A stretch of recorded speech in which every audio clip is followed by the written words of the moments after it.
Havia uma dolorida expressão na sua face ao analisar o novo mundo onde iria trabalhar, em tentativa de auxiliá-lo a melhorar-se, tornando-se mais tristonha ao referir-se à criminalidade, aos terríveis abortos provocados, às aplicações da eutanásia, ao volume de suicídios e ainda à pena de morte legalizada. Por fim, referiu-se aos tsunamis de natureza moral, de alguma forma responsável por aqueloutros decorrentes da adaptação das placas tectônicas em contínua movimentação. À medida que o Dr. Silvio informava, e ambos comentavam as ocorrências ora vingentes em nosso amado orbe, mais se assinalava à face a expressão de ternura e de compaixão, exprimindo o sentimento de solidariedade pelos sofredores do mundo, que anelam pela libertação dos atrativos nefastos e dos grilhões que os prendem ao primarismo ainda em predominância em nossa cultura social e moral, nesses dias em vagarosa alteração para melhor. Evitando que o momento se transformasse em melancolia e aflição, habilmente o mentor pôs-se a narrar as expectativas do trabalho em pauta, assim como a felicidade de poder se ajudar, de construir-se o bem onde se encontram os escombros remanescentes do mal. Aqui eu achei interessante para evitar, o mentor, para evitar que as pessoas se entristecessem, com o que está acontecendo, Isso me lembrou, acho que durante essa semana, que se falou muito, dessa agitação do mundo, dessas coisas desagradáveis que vem acontecendo, A Fernanda lembrou a angústia que ela vem passando com todo esse processo que o Brasil vem passando, de intolerância, de um dualismo nocivo,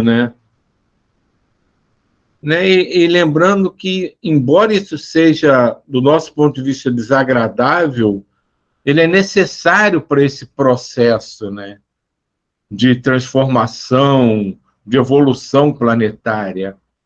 E o mentor, sabendo que isso pode, de repente, baixar a guarda, desanimar os trabalhadores envolvidos, ele começou a criar uma forma de não deixar isso acontecer ou tentar ao máximo minimizar, que esses acontecimentos aparentemente nocivos, ou desagradáveis, que parecem estar dominando o nosso meio, chegasse a interferir no que deve realmente ser feito. De imediato, todos nos refizemos, e o doce encantamento decorrente da presença do convidado voltou a entusiasmar-nos. Nesse ínterim, alcançamos um apartamento no centro da cidade, em um edifício de classe média, e adentramo-nos. Podia-se respirar a psicosfera de paz sem a presença de espíritos vulgares e perturbadores, sendo a porta pelos sendo recebidos à porta pelos residentes risonhos em parcial desdobramento pelo sono fisiológico, que nos pareciam esperar, embora eu não tivesse ideia de que iríamos ali. Dr. Silvio, sempre muito cortês e cético, apresentou-nos o casal portador de grande simpatia, Alonso e Eunice, que estavam expectantes a respeito da possibilidade de serem aquinhoados com a bênção da progenitura.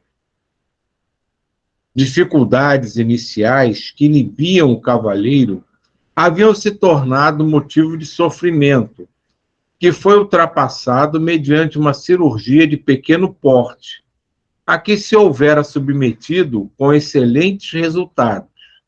Fazia pouco tempo. Naquela noite, após a comunhão sexual que se facultaram, aguardavam que a misericórdia divina os felicitasse com a futura chegada de um filhinho para aconchegar-se aos seus cuidados. Só para recordar, né, eles vêm fazendo um trabalho de preparação de reencarne, né, de vários espíritos que estão, né, que estavam sendo preparados para, de alguma forma, auxiliar nesse processo de transição planetária. Então, o processo de trabalho desse grupo estava muito relacionado a isso, né? E o próprio mentor, né, coordenador do grupo, que é esse Dr. Silvio, ele é um geneticista muito habituado, né, nesse processo de reencarnação e geração de novas vidas, né, do ponto de vista encarnado. Enquanto conversávamos jovialmente, adentraram-se dois amigos de outro grupo dedicado à reencarnação, trazendo o espírito que iria envergar a indumentária carnal a partir daquele momento. Todos adentramo-nos na alcova e nos detivemos ante os seus corpos adormecidos, envoltos pela ternura de um abraço de gratidão e de júbilo. Dr. Silvio aproximou-se da senhora Eunice, que apresentava o coração iluminado por peregrina luz, enquanto o seu organismo ainda mantinha os espermatozoides em movimentação no aparelho genésico. O geneticista sábio explicou-nos que se tratava de uma pasta amorfa em atividade, constituída por centenas de milhões de espermatozoides, 3 milhões dos quais podem penetrar no útero, com capacidade de sobreviver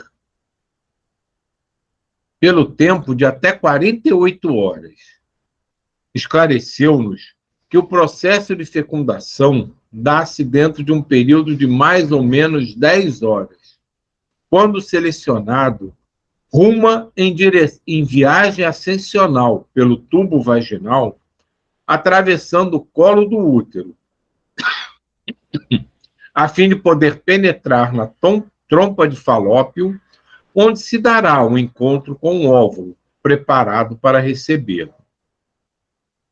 Esse milagre, esclareceu Lúcido, é um dos momentos mais grandiosos da vida, que logo mais se transformará num ser humano, qual ocorre igualmente com ligeiras diferenças nos reinos vegetal e animal.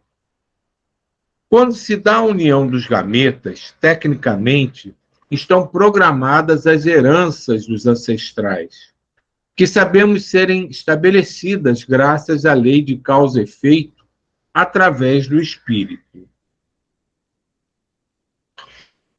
Né, isso aqui ressalta, né, que mesmo com toda a genética e preparação, tudo isso é movido pela lei da causa e efeito, né?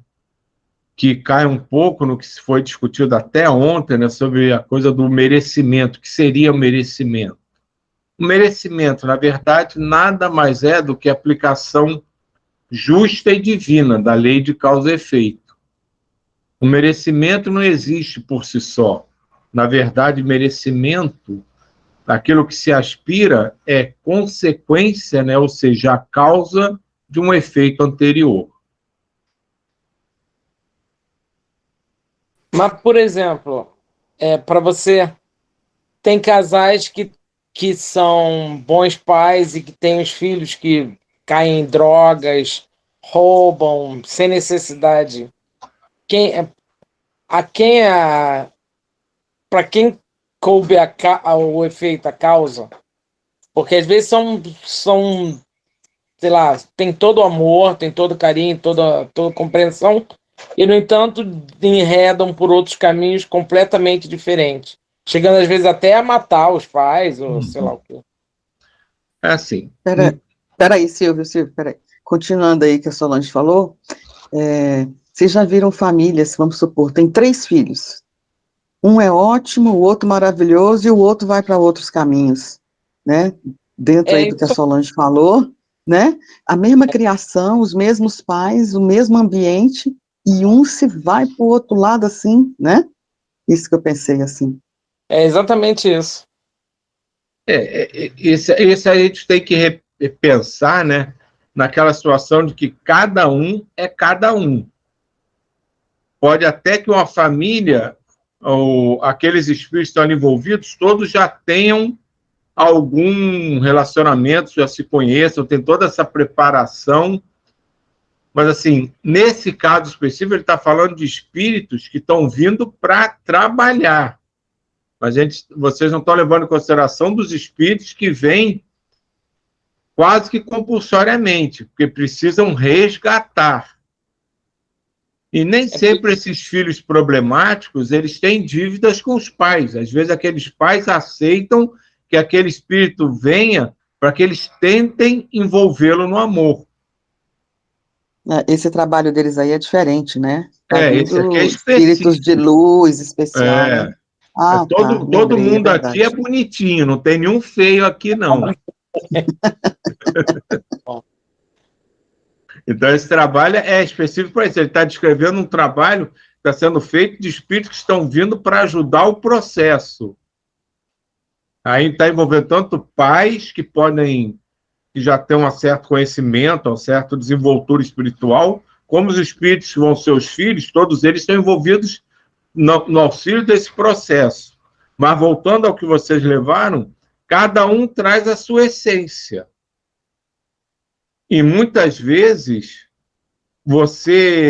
se você tem fixação ou ligação com alguma coisa, você gera aquela esfera de pensamento, de vibração. E isso tanto sintoniza, né? Se você começa a pensar em bebida, você sintoniza espíritos que gostam de beber. Ou qualquer outro tipo de condição que você esteja acostumado a realizar, você pode não só se associar com outros espíritos que podem ou não ter relação contigo, mas que sintonizam com aquela vibração que você está emitindo, ou até com antigos companheiros do passado, com que vocês vivenciavam com mais intensidade aquele, vamos dizer, problema, entre aspas. E quando você abre a sintonia, você passa a ter contato, aquilo começa a reverberar em você. Como as coisas boas, se você deixar, as coisas ruins também ficam ali, movimentando teus pensamentos, tudo, e podem trazer à tona, de repente, o espírito desajustado ou desequilibrado que você foi no passado de volta. Então, o fato dos pais terem todo o amor, não necessariamente eles podem conseguir mudar um espírito que veio ali para algum tipo de resgate. Quantas vezes antigos inimigos vêm como pai e filhos e tem aquelas brigas constantes, parece que eles se odeiam, porque eles, mesmo ali sendo pai e filho, mãe e filho, marido e mulher, eles ainda, de alguma forma, eles se lembram da animosidade que eles tinham. Às vezes, quando adormecem, se desdobram, eles se reconhecem como os inimigos com mais força, e tudo isso vai interferindo no dia a dia. Aí entra naquilo que já foi dito várias vezes aqui, o espírito está ou não pronto para alcançar uma nova visão. Sim. Okay. Porque se você estiver muito preso naquele tipo de pensamento, quando qualquer um de nós, né? Você não, né? Qualquer um de nós, cisma com uma coisa. Então, cisma mesmo, porque alguém cismou que tem que fazer determinada coisa. Como é difícil demover qualquer um de nós de realizar aquilo, porque a gente cismou que tem que fazer aquilo. Agora, imagina se você cisma, mas sem ver tá alguém na tua orelha lá. Faz isso, faz isso, faz isso. Você fica com aquilo, pô, eu tenho que fazer, eu tenho que fazer. Você acaba fazendo. É verdade.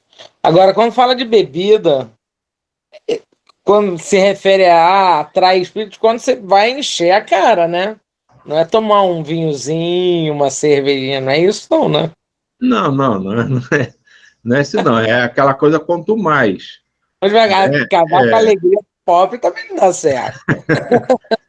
assim, digamos assim, todo vício que É pode demasiado. tirar um pouco da sua Eu acho consciência. que é o limite, Solange, É, aquele limite que você tem, que cada um tem o seu. Às vezes Vamos. um copinho de... às vezes um copinho para uma pessoa é o limite dela. E eu acho que você ultrapassou aquele degrau que você que tem que identificar qual que é, aí, minha amiga, aí tem vários ali que se você abre as portas para várias coisas ruins, né, pensamentos negativos, essas coisas. Eu acho que o limite é de cada um, você não acha não, Silvio? não, acho, Isso lógico, o limite é cada um. E assim, mesmo que tenha um limite, o que os mais puristas falam é o seguinte: mesmo que você tome só um copinho, um shotzinho, a bebida emana, né? A gente está falando de bebida, mas isso vale para qualquer tipo de, digamos assim, de vício, lógico. Uhum. Aquilo emana uma vibração. E em algum momento que você se distraia, aquela vibração, mesmo que mínima, pode permitir que alguém se sintonize naquilo. Porque você pode ter todo o controle e ser tranquilo. Mas na hora que você emitiu aquela vibração, se ligar a você um bebedor quanto mais. E ele vai atrás daquela coisa, Tá.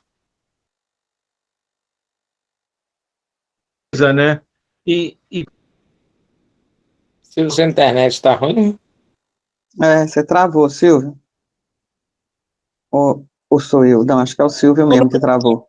também pensei a mesma coisa. É ele ou sou eu? Sou eu? Mais ou menos, Silvio, não estamos te escutando. A gente está te escutando, Silvio. Acho que é ele mesmo, Solange. É ele, é ele. Solange, eu estava contando para o Silvio, né, enquanto ele volta ali, que eu tenho um grupo de terço, né? Eu sou espírita e tenho um grupo de terço. Muito legal, né? Aí, e ontem foi o nosso encontro. Só que assim, os nossos encontros é ótimo, a gente reza mesmo, né? Faz o terço e conversa com os amigos, encontra. O objetivo era esse. Tem 2 anos que a gente não tinha, né? Por causa da pandemia, teve agora. Só que os homens, normalmente, né? Os homens, o objetivo deles é a bebida. Que depois do terço, o encontro é muito... E aí eu Animal. sempre fico pensando e converso, né, e falo, olha, não combina essas coisas. Você acabou de rezar e você vai beber, e detalhe, é muito, né? Não é pouco não, é muito. Eu falo, gente, tem umas coisas que não... Desculpa. Não, é porque tem umas coisas que não combinam, né, eu acho. Porque você se encontrar com os amigos e depois tomar uma cerveja, mas encher, beber mesmo, aí já é outra coisa, né? Mas o que o Silvio estava falando é a minha dúvida. voltei. Pô, às vezes, tô aqui. Voltou. Descobri aqui, o maluco do computador mudou o meu microfone do nada. Okay. Às vezes eu tô cozinhando aqui, aí tomo um shot. Exatamente o que ele falou, um shot, só que de tequila, né? Que é uma bebida que não é fraca. Mas tomo só para estar cozinhando ali, para estar distraindo. E a gente sempre gostou de tomar enquanto estava cozinhando, né? Mas tomar sempre assim. Mas de repente. Eu gosto de vinho, eu tomo vinho. Gosto de vinho, Na mas hora eu normalmente cozinho cozinhando. também, eu costumo cozinhar muito, tomando um vinhozinho. é que eu sou mais cachaceira que você, fazer o quê? Mas tem isso, é a coisa da sintonia. Eu estava ouvindo agora você falar da reunião, que acaba o pessoal quer tomar um negocinho. Mas às vezes sem bebida tem lanchinho. Aí é a mesma coisa para a gula. pessoal vai na reunião, mas está interessada no lanchinho depois. Então, tudo isso, Sim, que mesmo que a gente sim. tenha controle, gera algum tipo de vibração, algum tipo de sintonia. Então, por isso que se recomenda que não faça de jeito nenhum em dias que você vai ter reuniões, principalmente reuniões mais pesadas, porque mesmo aquele pouquinho de sintonia pode atrair alguém que atrapalhe. Porque você toma um shot, é um shotzinho só, não te altera aparentemente nada do teu sensório, da tua capacidade de conduzir tua vida. Mas aquilo gera uma vibração, uma sintonia. E alguém pode sintonizar com aquele pouquinho, estava passando ali na hora, opa, alguém está tomando uma tequilazinha aí. Aí se aproxima e aí fica naquela coisa, né? Pô, toma mais um aí, Solange, toma mais um aí, começa a tentar estimular para que você continue, você aumente a carga, porque ele quer aquilo. E fica lá tentando te induzir. Mas, assim, todas as coisas funcionam da mesma forma que o pessoal costuma criticar dinheiro. Ah, o dinheiro é isso, o dinheiro é aquilo. É do uso e do equilíbrio que você faz daquilo. O problema do álcool é o mesmo da gula, é o mesmo da irritação, é o mesmo da raiva. E qualquer coisa que você exagere e perca o equilíbrio com aquilo. Eu preciso aprender a controlar a irritação, porque essa sim, você conhece. Quando sobe, sobe que sobe. Mas é de você ainda. Mas você já reconhece, você mesmo já falou, que você já está muito mais paciente com muita coisa. Então você vai trabalhando tudo isso, você vai entendendo, você vai se esforçando. A mesma Digamos, coisa. meu pavio cresceu meio centímetro só. Do 0,1, quero ele crescer 0,1 mais. Mas vai crescer, isso é inevitável. Mesmo que você se esforce a não crescer, uma hora alguém chega, te dá uma barrigada e te joga para frente. Não, eu me esforço, mas não tem isso. Sai daí, Pedro. Sai. Eita, o gato tomou a tela. Mas é isso. Então, todas as questões da bebida, comida e de qualquer sentimento que possa causar desequilíbrio, o ideal é evitá-los, e com o tempo a gente vai vencê-los a todos. Mas é só isso, é que você, com eles, você pode permitir uma sintonização com alguém que se compraz muito naquilo e pode tentar aumentar o teu desequilíbrio na manutenção daquela coisa. Por exemplo, tem situações, às vezes, já mudando do ruim para o bom. Tem situações, tem momentos, às vezes, que você tá parado assim, dá uma coisa tão. Só posso escutar o vindo do lado. Pedro. Opa, peraí que caiu minha camisa. Não, já caiu há 15 minutos, né? Mas. E por que você não consegue manter esse estado de. Porque a gente não está nesse estado de sublimação, né? A gente ainda está. Porque às vezes as pessoas tentam se justificar, se lamentar, porque as coisas do livro falam, né? A gente ouve muito, mas não é meu tempo. Não, isso é óbvio, a gente está no mundo de provas e expiações. A não ser que a gente fosse missionário, a gente está aqui para pagar a dívida. Então, o que a gente lê, que às vezes até eu chamo a atenção, o que tem que fazer, o que eles mostram aqui é o ideal que a gente tem que buscar. Então, não precisa dizer que eu ainda não tenho condição de fazer, que eu ainda não estou capaz. Isso é óbvio, a espiritualidade toda sabe que a gente não tem condição, que a gente ainda não está preparado para isso e vai ser difícil. Por isso a gente está no mundo de provas e expiações ainda, começando a transição para o mundo de regeneração. Mas o que se diz, quando diz, a gente tem que vou dar um exemplo esdrúxulo, né? Aprender a dançar plantando bananeira. E todo mundo, meu Deus, mas isso é impossível, eu não vou conseguir. Não, eles sabem que a gente não vai conseguir isso agora. Mas eles sabem que com a evolução a gente vai mais para frente fazer isso. Mas a gente tem que saber que aquilo é a meta a ser atingida. Então a gente não pode tentar minimizar a meta justificando que agora a gente ainda não está no meu tempo, agora eu não posso fazer. A gente tem que ter a meta. Então eles dão a meta é essa. Então você não precisa me dizer que agora você não pode fazer. Eu sei muito bem disso. Mas mesmo não conseguindo fazer, para você se movimentar, você tem que saber qual é a meta que você tem que atingir. Ok.